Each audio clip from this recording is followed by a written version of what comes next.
Shadow knows.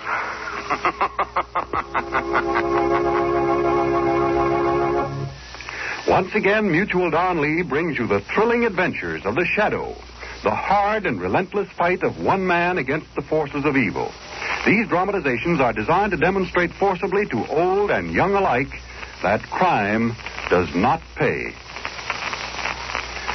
June, the traditional month of weddings. June, the month when almost every American knows someone, either relative or close friend, who goes on that happy march down the aisle. As you see the blushing bride and her bashful groom, your thoughts naturally turn to the future. Will these young people, starting off so bravely in life together, eventually own their own home, say a pleasant white cottage in the country, or the more sturdy red brick house of the city? They will if they follow this advice. Save money regularly through United States savings bonds. There's no better investment in the world.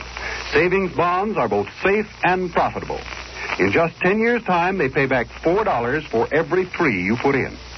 Now is the time to back your future. Save today for a happy tomorrow through United States savings bonds. They are always conveniently available at banks, post offices, and on the payroll savings plan where you work. But now, the Shadow.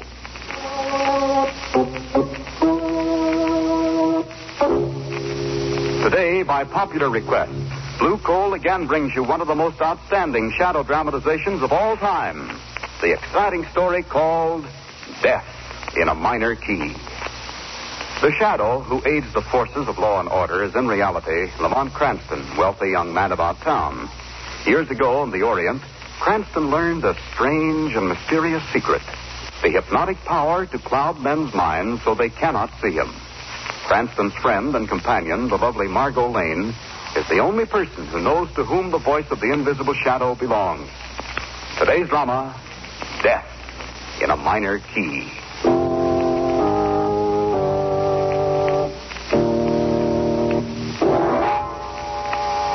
Death in a Minor Key. You know, to me, that expression brings back the memory of a series of weird, eerie musical notes in a minor key that had a tragic bearing on my life. It's funny, isn't it, how all of us recall a certain sound that we associate in our minds with a strange, indeterminate feeling of uneasiness or fear. Like the cry of a coyote as it's silhouetted against the night sky. Or the wild shriek of a siren as an ambulance catapults through the city's darkened streets. And then there's even the sound of a distant train whistle punctuating the evening stillness, bringing with it that lost, empty sensation of being all alone in a strange, lonesome world around you. That's odd. I just happened to think. All of those sounds that I described are night sounds. I guess that does have significance, too. Because the night is a time for fear. And it was at night, too, that those notes in a minor key were heard. Faintly at first. Ever so faintly. Played on a strange instrument. Then as they came closer, you heard uneven, heavy-footed steps. The sounds are louder now. The footsteps nearer. Nearer. Nearer. Nearer. Nearer.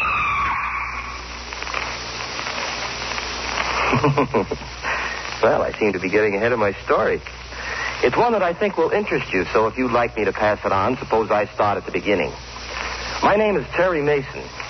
My mother and father died in an accident when I was 12, and I was brought up by an only uncle. My story really begins down in Santo Domingo, where I spent 2 years supervising one of the family plantations. Well, Santo Domingo was all right, but believe you me, I was a very happy guy when the day finally arrived for me to board a ship to return to the States. The main reason for that happiness was, because I was in love. Yeah, not only in love, but on my way to get married.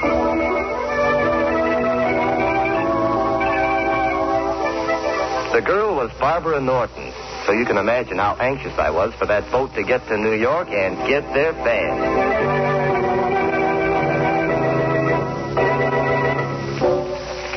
Well, I got to New York all right.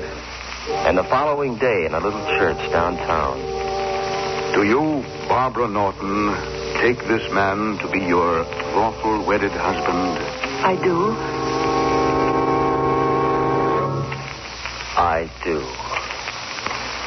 Yeah, it was a beautiful ceremony, I guess. But I wasn't the man who married Barbara Norton. What happened? Well, there were probably a dozen reasons. So let's just say that 2 years was too long for her to wait. Well, a thing like that's pretty tough to take. All my hopes and dreams of a future were wrapped up in Barbara. Then all of a sudden, boom, there's nothing.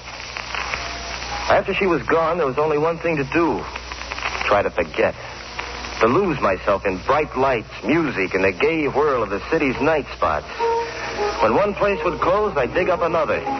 My favorite hangout was the Sky Room. Of course, I know I shouldn't have gone there because everyone knew me. But I just liked the idea of kicking it around 40 stories above the ground. I never took a table, just sat at the bar and listened hazily to the jumble of conversation around me. Care to dance, Margot? Not yet, Lamont. I'm having too much fun just watching.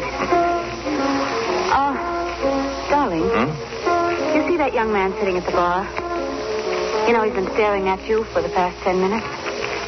Hey, wait a minute. I believe I know him. Of course, that's young Terry Mason. For heaven's sake, I haven't seen him in years. Well, if he's a friend, ask him over. You mind? No, I wish you would. Terry? Hey, Terry. Yeah?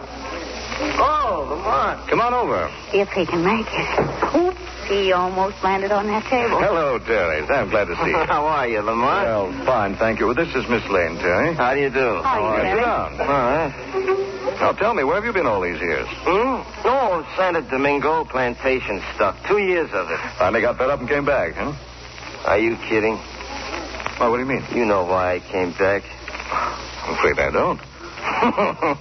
Hey, you see, Miss Lane, that's Cranston, always the gentleman. Well, I'll tell you, my friend, I came back to get married.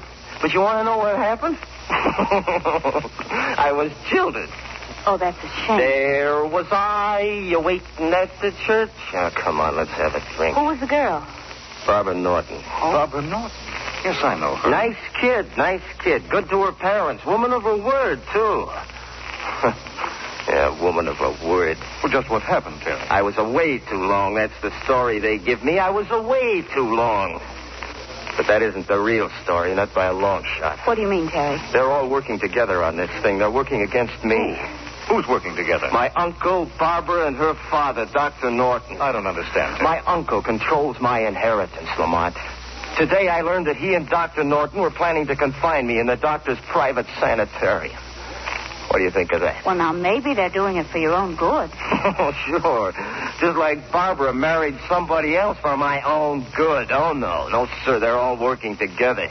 They want that inheritance. And if they get me to that sanitarium, they know they'll have it. Where is this place, Terry? It's up the Hudson. Used to be our family home. Terry, I think you're putting too much stress on this whole thing. Lamont, you've got to believe me. If they confine me in that place, I'll never come out alive.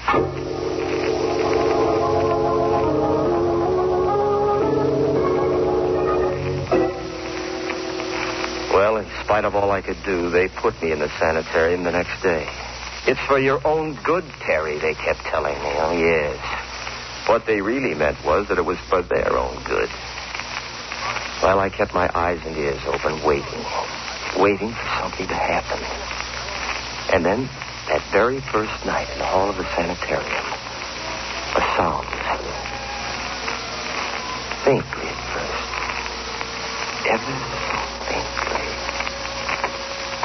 Then footsteps. Nearer.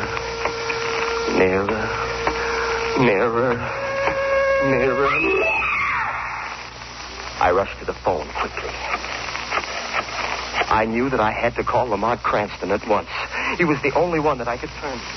The only...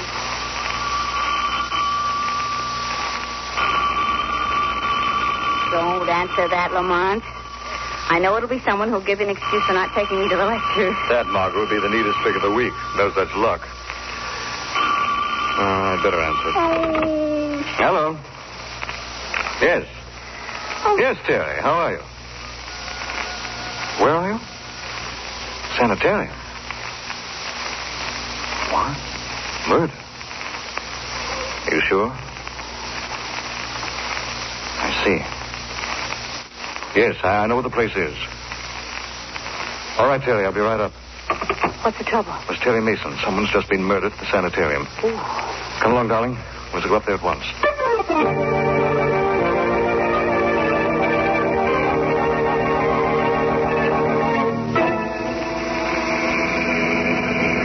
You know, Mr. Cranston, when you're first telling me that I'm taking my cab to a house up the Hudson, I am thinking of only one house which is up the Hudson, and this house is not a house which I am fond of, indeed, on account of bars which is on the window. Yes, I know, Shrevey. Turn left in this driveway. Yes. Oh, Lamont, is that the sanitarium up there on the hill? Yes, darling. Gee, it's a grim-looking place, isn't it? Old stone walls, high turrets.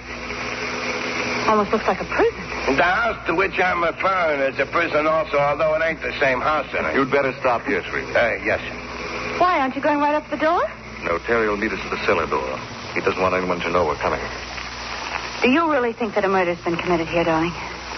I don't know, Margot. The whole thing may be a wild goose chase. Young Terry's in a highly nervous condition, but I do think it's worth an investigation. You wait here, Shrevey. And I'm keeping beside me my jackhammer just in case. Come on, Not a darling. bad idea. Look. The whole place is shrouded in darkness. Well, it's quite late, you know. Yeah, but you'd think that... Lamont, what's that?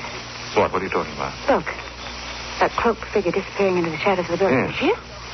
Yes, I see him, Margot. That looks very much like Terry's uncle. Oh, then you know him, then. Yes. Both he and Dr. Norton are old friends of mine.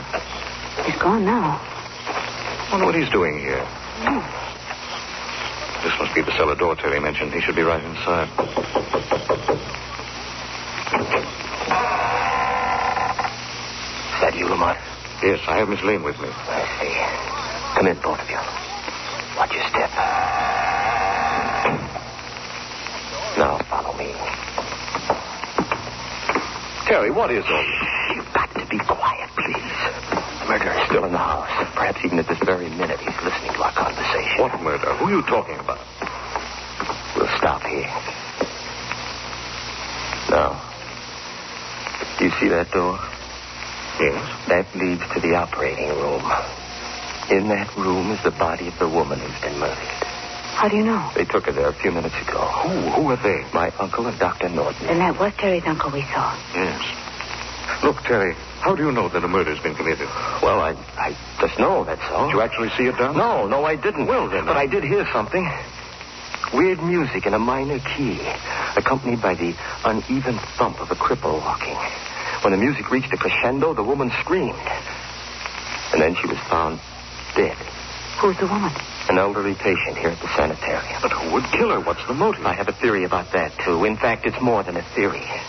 That old lady who just died was a very wealthy woman. My uncle handles all of her investments. In fact, every one of them in this sanitarium is a person of wealth. And all of them are friends of my uncle and Dr. Norton. Not accusing them of murder, Terry. Why not? Why've they got me here? To get me out of the way, that's why. I'm just one of the hand-picked victims. But they're not getting me, do you hear me? No. That's why I called you to help me. Take it easy. Margot, take Terry upstairs to his room. See that he takes something to make him sleep. No, I want to know. I want to know what that music was that I heard. Please, Terry. If you want me to help, you must go along with Margot. I want to investigate a few things here by myself. All right. This way, Miss Lane. Up these stairs. Just a minute. Come on, what are you going to do? I'm going to pay a visit to that operating room, Margot. As the shadow.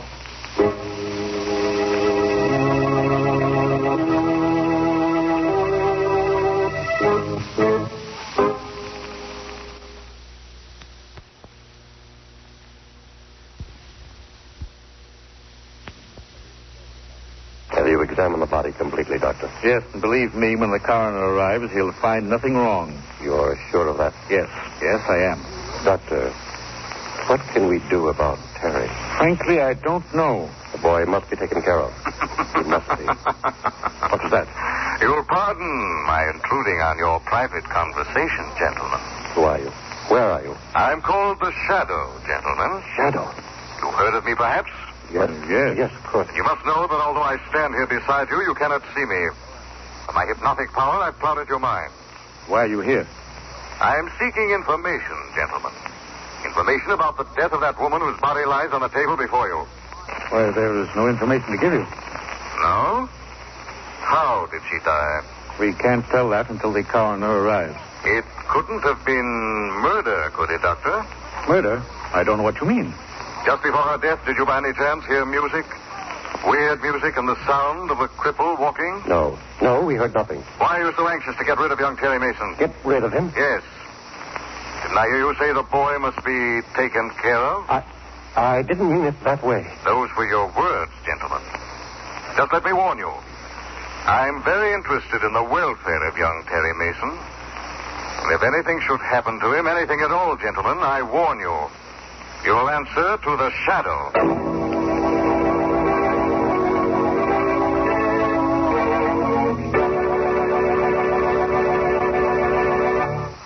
For many businessmen, few things in life add up to more pleasure than a good old fishing trip. There's that indescribable thrill you get when your wily game rises to the lure and strikes. There's the thrill of hauling him in. And later around the campfire, as you fry the day's catch, there's the fun of telling your pals how the big one got away. Yes, fishing's a grand sport, and chances are you'll want to do more and more of it as the years roll on. Of course, more fishing means you'll need more leisure time, and more leisure time calls for money. The best way in the world to guarantee yourself money for any reason in the future is to save now through United States savings bonds. What a swell investment they are. It only takes 10 years for each $3 you invest to grow into 4. Try and match that. Besides, United States savings bonds make it so easy to save. Just buy a bond yourself each payday at any bank or post office, or get on the payroll savings plan. Either way, your money adds up fast and you hardly miss it. Folks, back your future by saving now.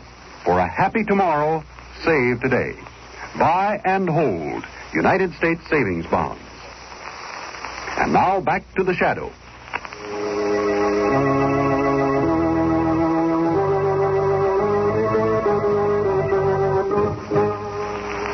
Ready to leave, Shrevey. Hop in, darling. Oh, thanks.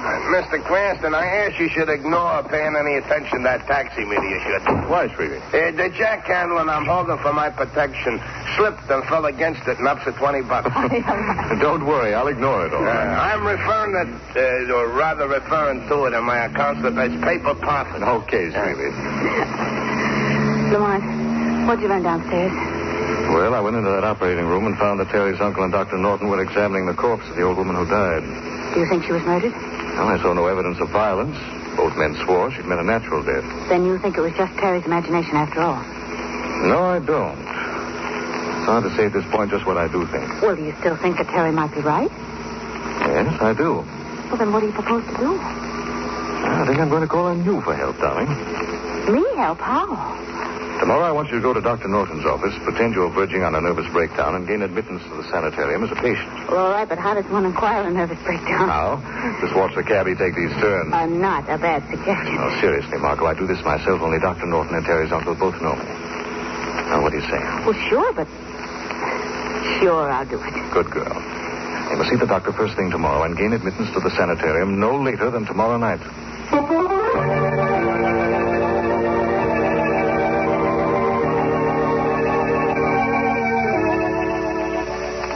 Are you quite comfortable, Miss Lane?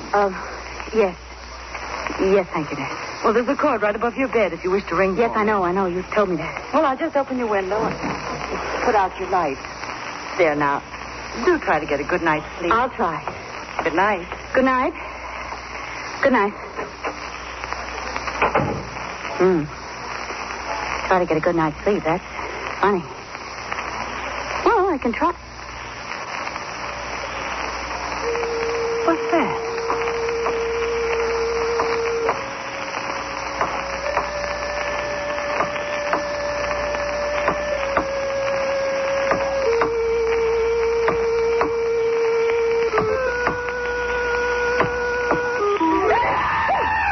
There's that light. There.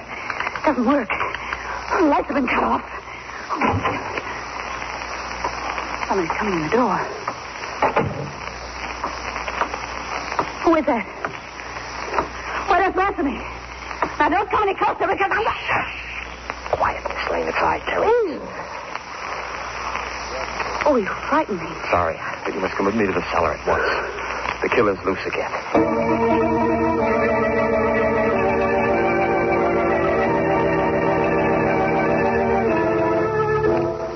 Margot, you all right? Oh, Lamont, what are you doing here? I was outside keeping watch and I heard the scream. At first I thought it might have been you. No, I'm all right, thanks to Terry here. I think the murderer struck again. Yes, and just the way that Terry described.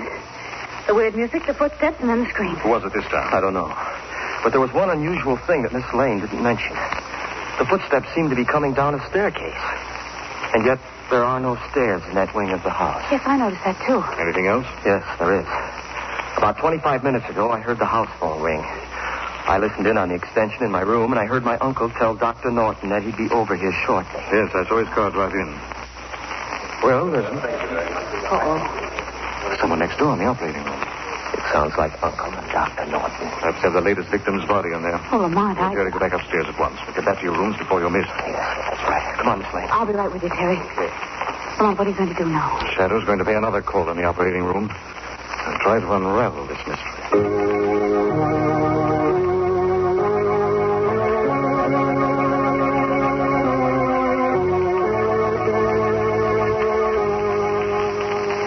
Now, see here, old man, I do think this thing has gone too far. Doctor, you promised me that we'd see this through together. I know, but the second death is too much. I should say that's understatement, Dr. Norton. Shadow again. Yes, gentlemen. And this time I shan't be as lenient with you. The body on that table should be examined by me, not you, Doctor. You fooled the police with your first murder. You do the same with this second one. Are you accusing us of killing? I am. Hello, what's this? So, step over here, gentlemen. That's it. Now, examine that mark behind the patient's left ear. Look, Doctor. He's right. That tri-cornered puncture was the cause of this woman's death. Then it was murder. So, you agree with me at last. But you don't think that we killed her? I'm not sure yet. I want you both to go to Dr. Norton's study. And do not leave there until the shadow calls.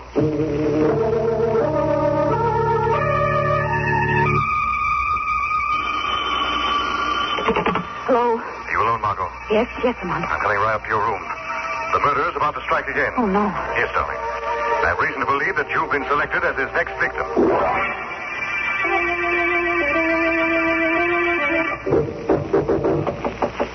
Who is it? Sorry, Lamont, open up. Oh, I'm so glad it's you. Out your light, Margot, quickly. Well, yes, surely, but... We must have darkness. Oh, what... Enough light from the moon. You'll see. I purposely called you on the house phone, Margot, because I knew the murderer would be listening in. Then through his fear of my knowing his identity, he'll pick this time to try to kill us both. Oh, that's a pleasant little thought.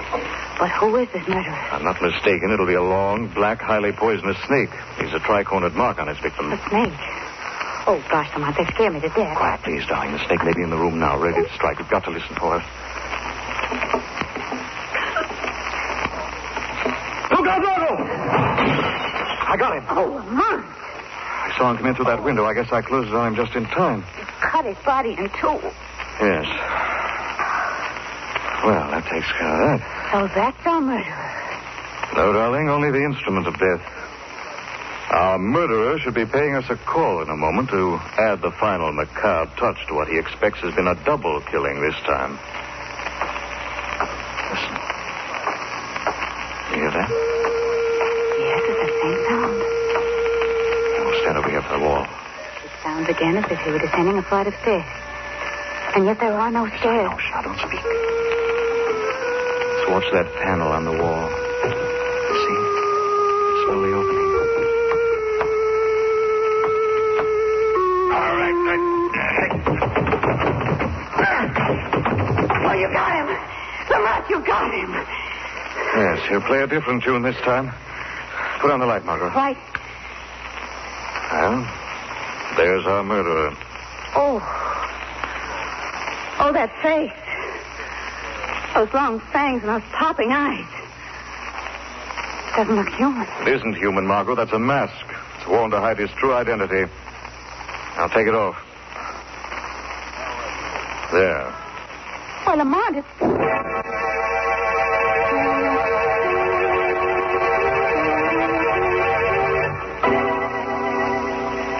Well, that just about ends my story. But you can see what a mess I almost got Lamont and Miss Lane into. Fortunately for them, they found out the murderer in time. This killer's motive was a familiar one, revenge. Trying to implicate those he thought had wronged him. As you probably already deduced, the club foot was a disguise, and the weird music came from a strange oboe-like instrument that he used to hypnotize the snake. Yes, he thought he was being very smart. But, well, right on down the line, it's been pretty well proven that the smart guy in the long run gets just what he gives out. Time to go, Terry. Oh, yeah. Didn't realize I was so long. I was just telling these people a story. Not a bad one either, if I do say so myself. You'd better come along, Mason. Okay.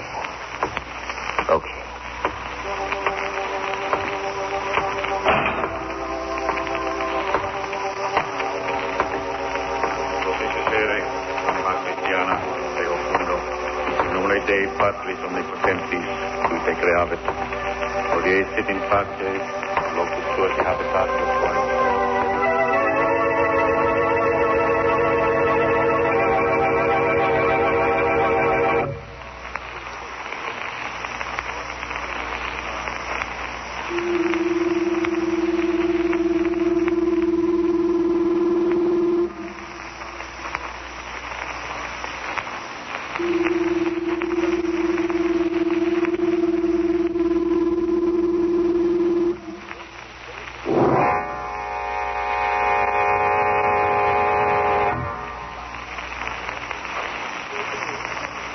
Having been sentenced to die for committing the crime of murder, I hereby pronounce Terry Mason legally dead.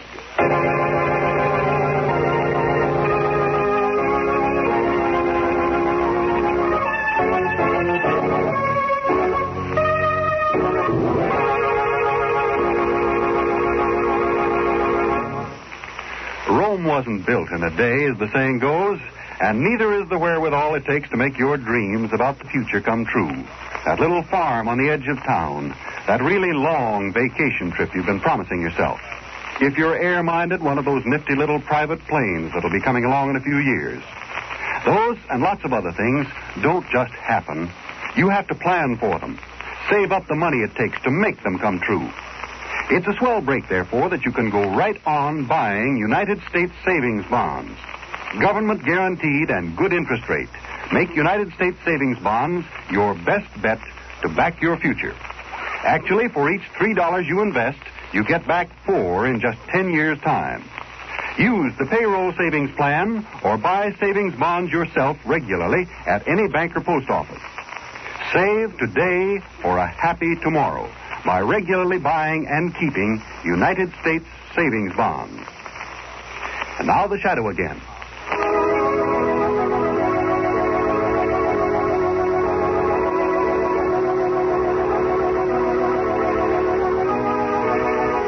The Shadow program is based on a story copyrighted by Street and Smith Publications. The characters, names, places, and plot are fictitious. Any similarity to persons living or dead is purely coincidental. The weed of crime bears bitter fruit. Crime does not pay. The Shadow knows.